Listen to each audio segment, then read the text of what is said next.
మన తండ్రి అయిన దేవుడు కుమారుని యేసుక్రీస్తు సత్పరిశుద్ధ శ్రేష్టమైన నామములో మీ అందరికీ శుభవందనం తెలియపరుచుకుంటున్నాను. ప్రియులారా, ప్రభు నామను బట్టి యేసుక్రీస్తు ప్రభు యొక్క అతి విలువైనటువంటి అతి అమూల్యమైనటువంటి పరిశుద్ధమైనటువంటి పవిత్రమైనటువంటి ప్రేమను బట్టి మనం అందరము కూడా ఈరోజు వరకే ఈ దినం వరకే ఈ రీతిగా ఉన్నందుకు ఈరోజు వరకే ఈ దినం వరకే ఈ విధంగా ఉన్నందుకు ఆ దేవాది దేవునికి హృదయపూర్వకమైన వందనాలు తెలియపరుచుకుందాం. దేవుడు గొప్పవాడు, ఉన్నవాడు, జయము గల దేవుడు, శక్తి గల దేవుడు. దినదినము ప్రయోజనము కూడా ఆయన మనల్ని కాపాడుతూ రక్షిస్తూ ఆయన నామములో మనమందరం కూడా జీవించడానికి దేవుడు ఎంతగానో సహాయం చేస్తున్నాడు. కాబట్టి మరి సహాయం చేస్తున్న దేవునికి, కాపాడుతున్న దేవునికి, రక్షిస్తున్న దేవునికి మనమందరము కూడా హృదయపూర్వకమైనటువంటి వందనములు, హృదయపూర్వకమైనటువంటి కృతజ్ఞతలు తెలియవచ్చాలి. అనాది కాలంలో నుండి దేవుడు మనందరిని కూడా ఏర్పాటు చేసుకున్నాడు.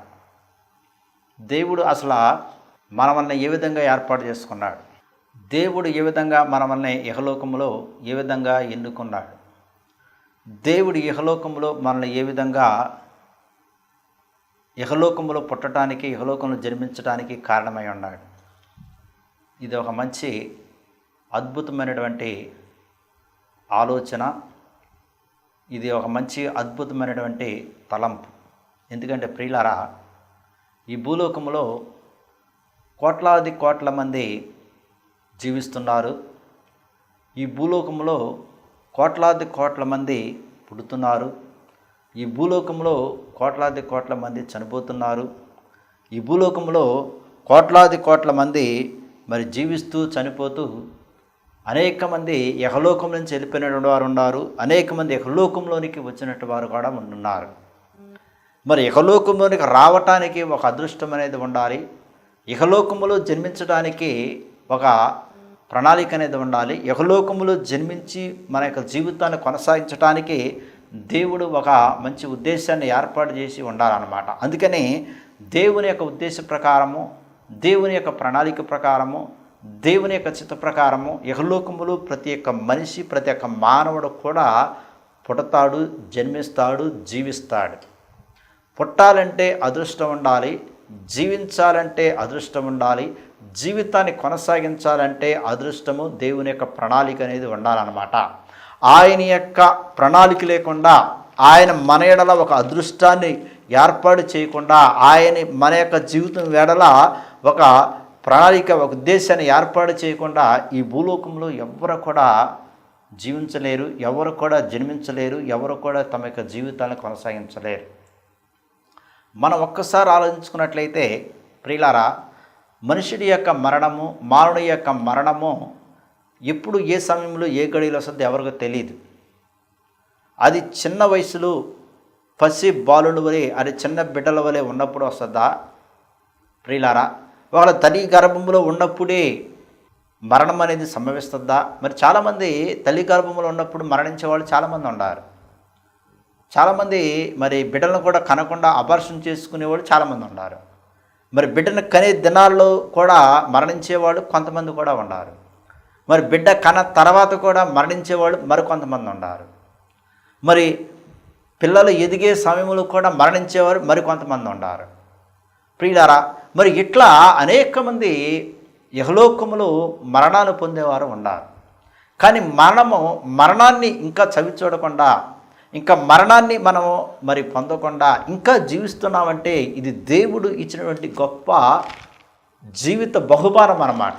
ఇది దేవుడు అనుగ్రహించినటువంటి గొప్ప జీవిత బహుమానం. ఇప్పుడు కూడా మనం చింతిస్తూ ఉంటాం, ఇప్పుడు కూడా మనం వేదన పడుతూ ఉంటాం, ఇప్పుడు కూడా మనం కలవరపడుతూ ఉంటాం. ఇంకా ఇంకా ఇంకా ఇంకా అని, ఇదేంటి కష్టం, ఇదేంటి బాధ, ఇదేంటి నిందలు, ఏంటి అని మనం వాటి గురించి ఆలోచిస్తామే. కానీ మనకు వచ్చినటువంటి సమస్యల గురించే మనం తలంచుతాం. కానీ మనకు వచ్చినటువంటి నిందల గురించే మనం ఆలోచించి మన యొక్క జీవితాల్లో అనేకటువంటి ఇబ్బందులు, ఇక్కట్లని మనమే తెచ్చుకుంటాం. కానీ దేవుడు యహలోకములో నేను పుట్టడానికి, దేవుడు యహలోకములో నేను జన్మించడానికి, దేవుడు యహలోకములో నేను పుట్టి జీవించడానికి ఈ అద్భుతమైనటువంటి, ఈ అందమైనటువంటి ఈ యొక్క గొప్ప జీవితాన్ని నాకు అనుగ్రహించాడని విశ్వాసముతో, నమ్మికతో దేవుని విశ్వాసం ఉంచి దేవుని నమ్మిక ఉంచి జీవించేవాళ్ళు ఎంతమంది? ప్రియులారా, ఏ చెట్టుకేసే గాలి ఆ చెట్టుకేస్తుంది అంటారు. ఎవరికుండే సమస్యలు వాళ్ళకుంటవి, ఎవరికుండే కష్టాలు వాళ్ళకుంటవి, ఎవరికుండే ఇబ్బందులు వారుకుంటవి, ఎవరికుండే ఆర్థిక పరిస్థితులు వారుకుంటవి. ఏ ఇంట్లో ఉండవలసినవి ఇబ్బందులు కానీ, ఇక్కడలు కానీ, సమస్యలు కానీ, కష్టాలు కానీ, బాధలు కానీ, కన్నడి యొక్క రోదనలు కానీ అనేకమై ఉంటానే ఉంటాయి. కానీ దేవుడు అనుగ్రహించిన విధానాన్ని బట్టి, దేవుడిచ్చిన జీవితాన్ని బట్టి, దేవుడు అనుగ్రహించిన గొప్ప విలువైనటువంటి జీవితాన్ని బట్టి మనము ఏ విధంగా సంతోషముతో, ఆనందముతో, దేవుని మహింపరుస్తూ, దేవుని స్తుతిస్తూ, దేవునికి వందనం తెలియపరుచుకుంటూ, దేవుని గణపరుస్తూ జీవిస్తున్నామా? ఇది చాలా ప్రాముఖ్యమైనది అనమాట. కాబట్టి ప్రియులారా, మరి యేసుక్రీస్తు నామములో మనమందరము కూడా ఆయన శ్వాసం ఉంచి, ఆయన నమ్మిక ఉంచి సంతోషంతో, ఆనందంతో జీవించాలి. కొన్ని దినాల నుంచి నేను ఈ పరలోక ప్రార్థన గురించి చెప్తున్నాను. మొట్టమొదటిగా నేను తెలియవచ్చాను, దేవుణ్ణి మహింపరచమని యేసుక్రీస్తు ప్రభు మీరు ప్రార్థన ఇలాగూ చేయండి అని మరి దేవుని నామాన్ని పరిశుద్ధపరచని చెప్పాడు. రెండవదిగా మరి ఆయన రాజ్యాన్ని వెతకమని చెప్పి ఉన్నాడు. మూడవదిగా మరి ఏం చెప్పి ఉన్నాడంటే, ప్రియులారా, అనుదిన ఆహారము మాకు దయచేయము ప్రభు అని అడగమని ప్రార్థన చేయమన్నాడు. నాలుగవదిగా క్షమించమన్నాడు. నేను ఏ విధంగా అయితే మిమ్మల్ని క్షమించానో అదేవిధంగా మీరు కూడా ఇతరులను క్షమించండి అని ప్రార్థన చేయండి అని యేసుక్రీస్తు ప్రభు తెలియవచ్చాడు. ఐదవదిగా యేసుక్రీస్తు ప్రభు ఏమని ప్రార్థన చేయమని చెప్పి ఉన్నాడు అంటే, ప్రియులారా, మరి మత్తయి సువార్త 6వ అధ్యాయం 13వ వచనం చదువుకున్నట్లయితే, మమ్మల్ని శోధనలోకి తేక దుష్టు నుండి మమ్మల్ని తప్పించుము అన్నాడు. చూడండి, మమ్మల్ని శోధనలోకి తేక. చూడండి ప్రియులారా, శోధనలు బైబిల్ గ్రంథంలో ప్రతి ఒక్కరు కూడా శోధన వచ్చినవి. శోధనలో రానటువంటి వారు ఎవరైనా ఉన్నారంటే ఎవరు కూడా లేరు. ఆది గ్రంథము నుంచి, ఆదాము దగ్గర నుంచి మొట్టమొదటగా శోధింపబడిన వారు ఎవరంటే ఆదాము అన్నమాట. ఆదాము శోధింపబడతాడని దేవుని తెలుసా తెలియదు అనేది మనం ఒకసారి ఆలోచించాలి. ఏ విధంగా ఆలోచించాలంటే, దేవుడు ముందుగానే చెప్పి ఉన్నాడు. అసలు దేవుడు ఎందుకు ఆదాముకు ముందుగానే చెప్పి ఉన్నాడు? నువ్వు ఫలానా పండు తినవద్దు, ఫలానా చోటకి వెళ్ళవద్దు అని దేవుడు ముందుగానే చెప్పి ఉన్నాడు. చూడండి ప్రియులారా, దేవుడు ప్రతి ఒక్క మనిషి యొక్క జీవితంలో ముందుగానే తెలియపరుస్తూ ఉంటాడు, ముందుగానే హెచ్చరిస్తూ ఉంటాడు, ముందుగానే మరి ఆలోచన కానీ తలంపులు కానీ కలగజేస్తూ ఉంటాడు. పలానా చోటకి వెళ్ళొద్దు, పలానా చోట నువ్వు అట్లా చేయవద్దు, పలానా చోట అట్లా మాట్లాడవద్దు, పలానా చోట నువ్వు అక్కడ ఉండవద్దు అని దేవుడు ముందుగానే మనకు తలంపులు ఆలోచన కలగజేస్తాడు. కానీ దేవుడిచ్చిన ఆలోచన బట్టి, దేవుడిచ్చిన తలంపును బట్టి మనం వినకుండా, ఆలకించకుండా మనం ఏం చేస్తామంటే వెళ్ళిపోతాం అన్నమాట. వెళ్ళిన తర్వాతే తెలుస్తుంది, అయ్యో నాకు ముందు ఆలోచన వచ్చిందే, అయ్యో నేను ముందే అనుకున్నానే, అట్లా అక్కడికి వెళ్ళొద్దని, అక్కడ అట్లా మాట్లాడొద్దని, అక్కడ ఉండొద్దని అనుకున్నానే, అయ్యో వెళ్ళిన తర్వాత ఇదంతా జరిగింది అని అనుకుంటారు ప్రియులారా. కాబట్టి ఈ మధ్య కాలాలలో ఒక వృద్ధురాలు ఏదో వెళ్ళి ఏదో అడగాలనుకుంది, కానీ వెళ్ళి అడిగిన తర్వాత ఆమెకి ఏం సంభవించిందంటే మరణం సంభవించింది. ఆమె వెళ్ళగొన్నటువంటి ప్లేస్కి వెళ్ళింది. వెళ్ళగొన్న ప్లేస్కి వెళ్ళి ఏదో మరి మాట్లాడాలి, ఏదో చెయ్యాలనుకుంది. కానీ వెళ్ళిన తర్వాత ఏం సంభవించిందంటే మరణం సంభవించింది. మరి మనం ఒక్కోసారి మన పిల్లలు కూడా చెప్తా ఉంటాం, మన ఇంటికాడ చిన్నపిల్లలు ఉంటే నీళ్ళ దగ్గరికి వెళ్ళొద్దని, మంట దగ్గరికి వెళ్ళొద్దని, కారు దగ్గరికి వెళ్ళొద్దని, బైకుల దగ్గరికి వెళ్ళొద్దని, ఏమైనా చిన్నపిల్లలకి హానికరమైనటువంటి ప్రదేశాలు, హానికరమైనటువంటి ప్రాంతాలు అంటే మనమే వాళ్ళకి చాలాసార్లు చెప్తూ ఉంటాం. ఒకవేళ వెళ్ళినా సరే వాళ్ళు దగ్గరికి వెళితే వాళ్ళని మరి గట్టిగా శిక్షిస్తామన్నమాట. ఎందుకు శిక్షిస్తామంటే మరలా వాడు వెళ్ళకుండా, మరలా ఆ పిల్లలు అక్కడికి వెళ్ళకుండా మనం గట్టిగా శిక్షిస్తాము, లేదా గట్టిగా కొడతాము, లేదా గట్టిగా మరి వాళ్ళని హెచ్చరిస్తాం అన్నమాట, రెండోసారి వెళ్ళకుండా. కాబట్టి దేవుడు కూడా మనం ప్రమాదానికి వెళ్ళే ముందు, ప్రమాదాల దగ్గరికి వెళ్ళే ముందు, అపాయాలు జరిగే దగ్గరికి వెళ్ళే ముందు మనకు ముందుగానే తెలియపరుస్తాడు. కానీ సాతాను యొక్క శోధనల వలన, సాతాను యొక్క యుక్తుల వలన, సాతాను యొక్క ప్రేరణ వలన మనం వెళ్తాం అన్నమాట. అందుకని ఆదాము సాతాను చేత శోధింపబడి ప్రేరణ వలనే ఆయన అక్కడికి వెళ్ళాడు, లేకపోతే వెళ్ళేవాడు కాదు. కానీ దేవుని చెప్పిన మాట వింటే ఆదాము వెళ్ళకూడని చోటకి వెళ్ళేవాడు కాదు. చూడండి ప్రియులారా, దేవునికి తెలుసు, ఆయన సమస్తం ఎరిగినవాడు కాబట్టి, సమస్తానికి ఆధారభూతుడు కాబట్టి, సమస్తానికి కారణభూతుడు కాబట్టి, ఆయనకి సమస్తం తెలుసు కాబట్టి ఆయన ముందుగానే మనకి హెచ్చరిస్తూ ఉంటాడు, ముందుగానే ఆయన మనకు చెబుతూ ఉంటాడు. కాబట్టి ప్రియులారా, మరి దేవుడు మూడవదిగా దేని గురించి ప్రార్థన చేయమన్నాడంటే, మీరు శోధనలోనికి తేగ దుష్టుని మమ్మల్ని తప్పించు ప్రభు అన్నాడు. శోధనలోనికి యేసుక్రీస్తు ప్రభు కూడా శోధనలు వచ్చినవి. ఆయన ఎప్పుడైతే యోర్దాను నదిలో బాప్టిజం తీసుకున్నాడు, ఎప్పుడైతే యోర్దాను నదిలో బాప్టిజం తీసుకుని నడువొడ్డుకు వచ్చి ఉన్నాడు, ఎప్పుడైతే యోర్దాను నదిలో బాప్టిజం తీసుకుని నడువొడ్డుకు వచ్చిన తర్వాత ఆయన సువార్తను బోధించడానికి, దేవుని యొక్క రాజ్యం గురించి ప్రకటించడానికి బయలుదేరాడు ప్రియులారా, అప్పుడు శోధనలు వచ్చినవి. లోకాసు వార్త 4:1 చదువుకున్నట్లయితే, యేసు పరిశుద్ధాత్మ పూర్ణుడై యోర్దాను నది నుండి తిరిగి వచ్చి 40 దినముల ఆత్మచేత అరణ్యములు నడిపింపబడి అపవాది చేత శోధింపబడుచుండెను. ఆ దినములలో ఆయన ఏమీ తినలేదు. అవి తీరిన తర్వాత ఆయన ఆకలిగొనగా, అపవాది నీవు దేవుని కుమారుడు అయితే రొట్టె అగునట్లు ఈ రాతితో చెప్పని ఆయనతో చెప్పాను. చూడండి ప్రియులారా, యేసుక్రీస్తు ప్రభు ఎప్పుడైతే యోర్దాను నదిలో బాప్టిజం తీసుకుని నడివొడ్డుకు మీదకి వచ్చి ఉన్నాడు, పరిశుద్ధాత్మ దేవుడు పౌర రూపంలో ఆయన మీదకి వచ్చి ఉన్నాడు. ఆయన యొక్క స్వరాన్ని ఆలకించాడు. ఈయన నా ప్రియమైన కుమారుడు, ఈయన యందు నేను ఆనందించుచున్నాను అని. ఈయన నా ప్రియమైన కుమారుడు అన్నాడు. నాకు ఇష్టమైన కుమారుడు, నాకు ప్రీతికరమైన కుమారుడు, నా ఇష్టానుసారంగా జీవించే కుమారుడు, నాకు అనుగుణముగా జీవించే కుమారుడు, నేను ఏదైతే చెబుతానో, ఏదైతే చేయమని చెబుతానో అది ఆయన చేస్తాడు. నా ప్రణాళిక ప్రకారము, నా ఉద్దేశ ప్రకారము ఈ భూలోకములో జీవించేవాడే నా కుమారుడు, అందుకని ఈయన నా ప్రియమైన కుమారుడు అన్నాడు. చూడండి, దేవుడు మానవ జాతి అందరికీ ఒక అద్భుతమైనటువంటి కన్నీ ఎరగనటువంటి గొప్ప కార్యం చేశాడు. ఈ రోజున కోట్ల మంది క్రైస్తవులు ఉన్నారంటే, ఈ రోజున కోట్ల మంది క్రైస్తవులు దేవుని బిడ్డలు జీవిస్తున్నారు అంటే దానికి కారణం ఏమిటంటే, దేవుడు మొట్టమొదటిగా చేసిన గొప్ప కార్యము, దేవుడు మొట్టమొదటిగా చేసిన ఆశ్చర్య కార్యము ఏంటంటే పరలోకము నుండి భూలోకానికి కుమారుని పంపడం అన్నమాట.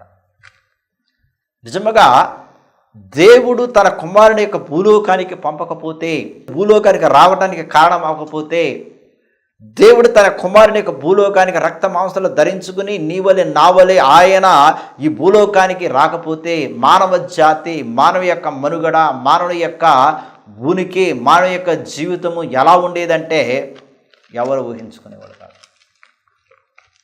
మరి కుమారుడి యొక్క భూలోకానికి రాకముందు ఇజ్రాయెల్ ప్రజల యొక్క జీవితాలు ఎలా ఉన్నవి? ఇజ్రాయెల్ యొక్క జనాంగము ఏ విధంగా జీవించారు? పాప ఊబిలో పడిపోయారు, పాప ఊబిలో పడిపోయి కొట్టుమిట్టాడుతున్నారు, సరైనటువంటి జీవితాలు కొనసాగించలేకపోయారు. దేవుడు వారికి కావాల్సినవన్నీ కూడా అనుగ్రహించాడు, వారికి ఏమి కావాలో అన్నీ కూడా ఇచ్చాడు. వారికి ప్రవక్తల ద్వారా, యాజకుల ద్వారా, రాజుల ద్వారా అనేకమైన విషయాలు కూడా, అనేకమైన బోధనలు కూడా బోధించి మీరు ఇలా జీవించండి, ఈ విధంగా జీవించండి అని మరి తెలియపరచాడు. కానీ వాళ్ళు జీవించలేకపోయారు, వాళ్ళు వినలేకపోయారు, వారు దేవుని యొక్క మాటలు చెవిని పెట్టలేకపోయారు, వారు శోధింపబడ్డారు, వారు శోధనలో ఉన్నారు, సాతాను యొక్క యుక్తుల్లో ఉన్నావు, దేవునికి దూరం అయిపోయి ఉన్నారు, చెట్ల పుట్టలను ఆరాధించారు, విగ్రహారాధన చేశారు. ప్రియులారా, దేవుని విస్మరించారు, దేవుని తిరస్కరించారు, దేవుడే లేడని వాళ్ళు ఎదురు తిరిగేశారు. ప్రియులారా, మరి నిజముగా యేసుక్రీస్తు ప్రభు యొక్క భూలోకానికి రాకపోతే మానవ యొక్క మనుగడ, మానవ యొక్క జీవితము ఎలా ఉండేదంటే చిన్న భిన్నంగా అయిపోయేది. నిజముగా ఈ రోజున క్రైస్తవులు, దేవుని యొక్క బిడ్డలు ఈ విధంగా మనం జీవిస్తున్నామంటే ఇది ముఖ్య కారణము, ముఖ్య సంఘటన, ముఖ్యమైనటువంటి అద్భుతము, ముఖ్యమైన ఆశ్చర్యకార్యం ఏంటంటే దేవుడు తన కుమారుడు యొక్క భూలోకానికి పంపడం. ఆ కుమారుడు ద్వారానే మనం అందరూ కూడా రక్షింపబడ్డాం. ఆ కుమారుడు ద్వారానే మనం అందరం కూడా ఈ విధంగా జీవిస్తున్నాం. ఆ కుమారుడు ద్వారానే మనకి జీవితాలు ఈ విధంగా ఉన్నవి. ఆ కుమారుడు ద్వారానే మనం ఈ రోజున ఈ విధంగా ఉన్నాం ప్రియులారా. ఆయన లేకపోతే మనం లేము. మన తాత ముత్తాతల యొక్క జీవితాలు ఒకసారి ఆలోచించండి. యేసుక్రీస్తు ప్రభుని ఎరగకముందు, యేసుక్రీస్తు ప్రభుని అంగీకరించకముందు, యేసుక్రీస్తు ప్రభు గురించి తెలియకముందు, పరిశుద్ధ గ్రంథము గురించి తెలియకముందు, పవిత్రమైన గ్రంథము గురించి మనం ఎరగకముందు, దేవుని యొక్క వాక్కులు మనకు తెలియకముందు, మన తాతలు, మన ముత్తాతలు వారి యొక్క జీవితాలు ఏ విధంగా ఉన్నవి? అంధకారములో ఉన్నవి. బానిసత్వ జీవితాలు జీవించారు. అంధకారంలో జీవించినటువంటి జీవితాలు, బానిసత్వ జీవితాలు, దాస దండాలు పెట్టి జీవించారు. ఎంత బానిసత్వ జీవితాలు జీవించారంటే ప్రియులారా, చెప్పలేనంత బానిసత్వ జీవితాలు జీవించారు. వివరించలేనటువంటి బానిసత్వ జీవితాలు జీవించారు. తినడానికి సరైన తిండి ఉండేది కాదు, ఉండటానికి సరైన గృహాలు ఉండేవి కాదు. ఈ రోజున మనము ఈ విధంగా జీవిస్తున్నామంటే ఇది కేవలము యేసుక్రీస్తు ప్రభు వలనే. ఇది కేవలము మన యొక్క జీవితాలు మలచబడినవి.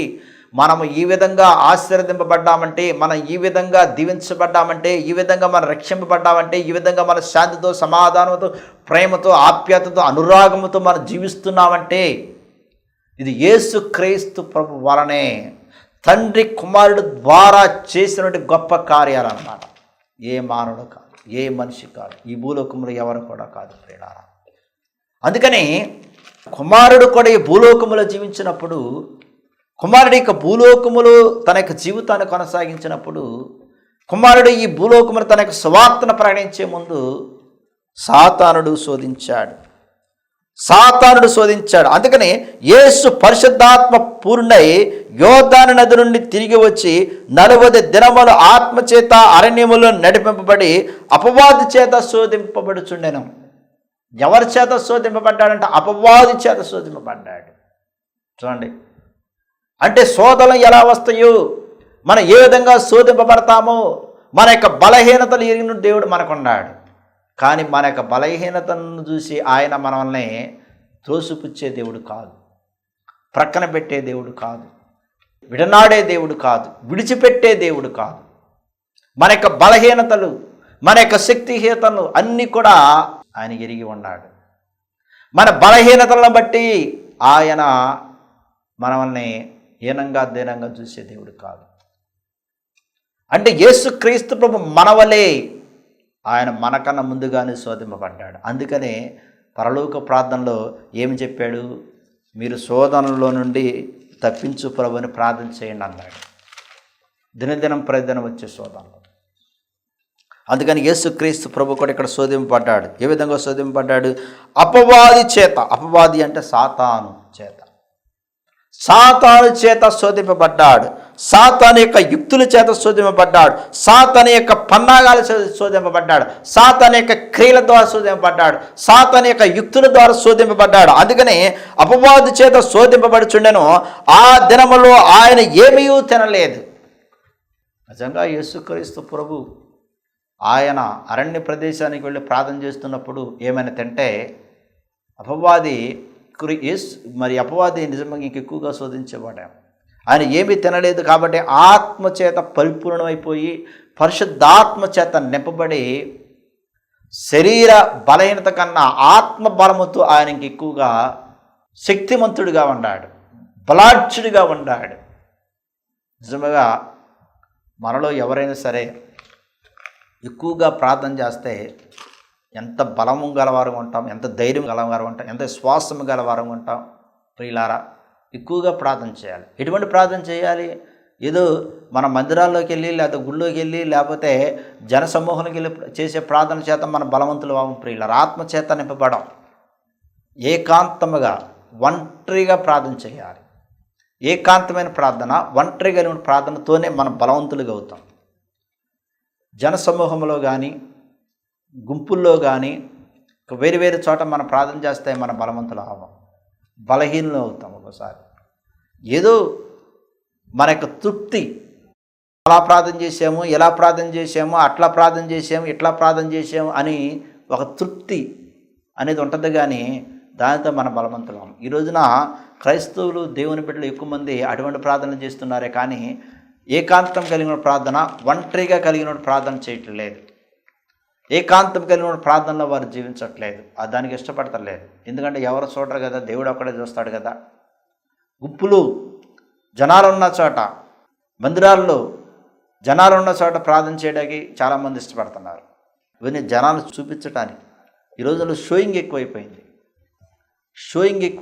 ప్రార్థన జీవితం తక్కువైపోయింది, గంభీరమైనటువంటి జీవితం ఎక్కువైపోయింది, ఆడంబరమైనటువంటి జీవితం ఎక్కువైపోయింది ఈ రోజున ప్రియులారా. కాబట్టి మరి మన బలవంతులుగా ఆత్మచేత నింపబడాలి అంటే, బలవంతులుగా శక్తిమంతులుగా మనం ఉండాలి అంటే, ఏకాంతముగా ఒంటరిగా మనం ఎక్కడైతే జీవిస్తున్నామో, ఏ గృహంలో అయితే జీవిస్తున్నామో, ఏ ఇంటిలో అయితే జీవిస్తున్నామో ఎవరికి తెలియకుండా ప్రార్థన చేయాలి. ఎవరికి తెలియకూడదు మనం ప్రార్థన చేస్తే, ఎవరికి కూడా తెలియకూడదు, దేవునికి ఒక్కడికే తెలియాలి. దేవునికి ఒక్కడికే తెలిసే ప్రార్థనలు ఎంతమంది చేస్తున్నారు?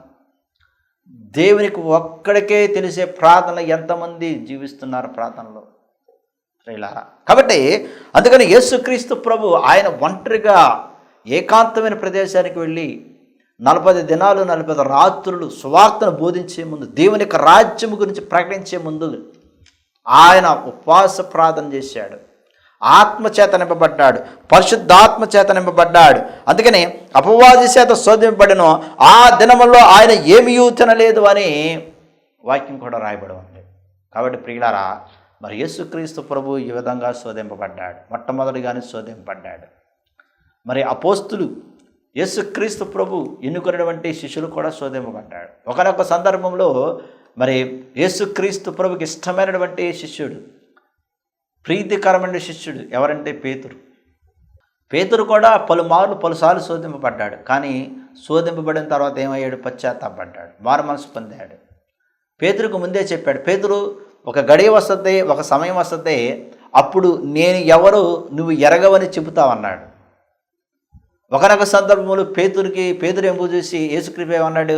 నీలో సాతానుడు ప్రవేశించాడు, నీవెక్కడి నుంచి వెళ్ళిపోమన్నాడు, నువ్వెక్కడి నుంచి పోమన్నాడు. సాతానుడు నీలో ప్రవేశించాడు, నీవెక్కడి నుంచి వెళ్ళిపోమన్నాడు పేతురుని ప్రియులారా.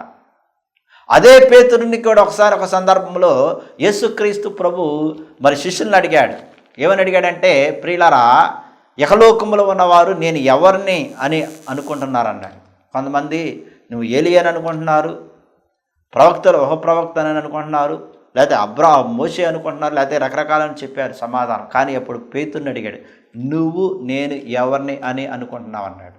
నువ్వు సజీవుడమైనటువంటి దేవుని కుమారుడివి, దైవ కుమారుడివి, పరిశుద్ధుడివి, శక్తిమంతుడివి, బలమైన వాడివి, ఆత్మచేత నింపబడిన వాడివి, మమ్మల్ని రక్షించడానికి, మమ్మల్ని కాపాడటానికి, మాకు ఒక జీవితాన్ని అనుగ్రహించడానికి, పరలోకం వీడి భూలోకానికి నీవు వచ్చావు ప్రభువా అని పేతురు సమాధానం ఇచ్చాడు.